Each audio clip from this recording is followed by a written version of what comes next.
അങ്ങനെ 2025 ഓണവും വളരെ മനോഹരമായിട്ട് കഴിഞ്ഞിരിക്കുകയാണ്. നമുക്ക് വളരെ ചെറിയ ഒരു ഓണം വ്ലോഗ് കാണാം. രാവിലെ തന്നെ ഒരുങ്ങി റെഡിയായി ഞാനും ഡാഡുവും കിട്ടും കൂടെ അവിടെ ഇട്ടേക്കുന്ന അത്തങ്ങളൊക്കെ കാണാൻ പോയി. അവസാനം നമ്മൾ കാണാൻ പോയി ദേവിയുടെ വീട്ടിലെ അത്തമാണ്. അങ്ങനെ അതും കണ്ട് കുറച്ച് നേരം നമ്മൾ അവിടെ നിന്ന് ഫോട്ടോസൊക്കെ എടുത്തു. എങ്ങനെയുണ്ട് ഗൈസ് ഡാഡുവിൻ്റെ കോസ്റ്റ്യൂം? അവന് ബ്ലാക്ക് കളർ ഷർട്ട് ഇടണമെന്ന് എനിക്ക് ഭയങ്കര ആഗ്രഹമായിരുന്നു. അങ്ങനെ അതൊക്കെ ഇട്ടു. അച്ഛനും മോനും അമ്മയും എല്ലാവരും കൂടെ ഫോട്ടോ എടുത്തുകൊണ്ട് നിൽക്കുവാണ്. അങ്ങനെ സമയം ഏകദേശം ഉച്ച കഴിഞ്ഞപ്പോഴത്തേക്കും നമ്മൾ വീട്ടിലെത്തി. പിന്നെ കണ്ണാടിയുടെ ഫ്രണ്ടിൽ നിന്ന് കുറച്ച് അഭിനയമൊക്കെ കാഴ്ചവെച്ചതിന് ശേഷം ചോറ് കഴിക്കാമെന്ന് വിചാരിച്ചപ്പം നമ്മുടെ പീലിക്കുഞ്ഞ് വന്നു. പിന്നെ കുറേ നേരം പാറുവും പീലിയും അമ്മുവും എല്ലാവരും ഉണ്ടായിരുന്നു.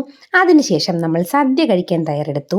നമ്മൾ നോർമലി കല്യാണങ്ങൾക്ക് സദ്യ കഴിക്കുമെങ്കിലും നമ്മളിങ്ങനെ ഈ ഓണത്തിന് നമ്മുടെ വീട്ടിൽ വെച്ച് കഴിക്കുന്ന സദ്യക്ക് വേറൊരു സുഖമാണല്ലേ കാണുമ്പോഴും കഴിക്കുമ്പോഴും. പിന്നെ നമ്മളെല്ലാവരും കൂടെ സദ്യ കഴിക്കാൻ വേണ്ടിയിട്ടിരുന്നു.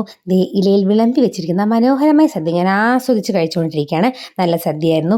പിന്നെ ഓണം ശരിക്കും ആഘോഷിച്ചത് ഡാഡുവാണ്.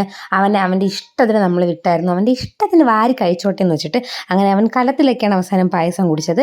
അങ്ങനെ ഡാഡു സന്തോഷമായിട്ടിരിക്കുന്നത് കണ്ടപ്പോൾ നമുക്ക് സന്തോഷം. നമ്മുടെ വീട്ടിൽ അടപ്പായസമായിരുന്നു. പക്ഷേ ഈ വെളുത്ത കളറിലിരിക്കാൻ കാരണം നമുക്ക് വെള്ള കളറുള്ള ശർക്കരയാണ് കിട്ടിയത്. അങ്ങനെ അതിനുശേഷം പായസമൊക്കെ കുഴച്ചങ്ങോട്ട് കഴിച്ചു. പിന്നെ ഞാനും കിട്ടും കൂടെ നേരെ നെടുമങ്ങാട് പോയി. സത്യം പറഞ്ഞാൽ ഞാൻ ഇത്ര വീഡിയോ എടുത്തിട്ടുള്ളൂ. അപ്പോൾ പിന്നെ അതെന്തായാലും അപ്ലോഡ് ചെയ്യാം എന്ന് വിചാരിച്ചു ഒരു ഓണം വ്ലോഗായിട്ട്. അപ്പോൾ ഇതൊക്കെയാണ് നമ്മുടെ ഓണം കഴിഞ്ഞെങ്കിലും എല്ലാവർക്കും എൻ്റെ ബിലേറ്റഡ് ഓണം വിഷസ്. നമുക്ക് കുറച്ച് ഓണം ഫോട്ടോസ് കൂടെ കണ്ട് വീഡിയോ അവസാനിപ്പിക്കാം.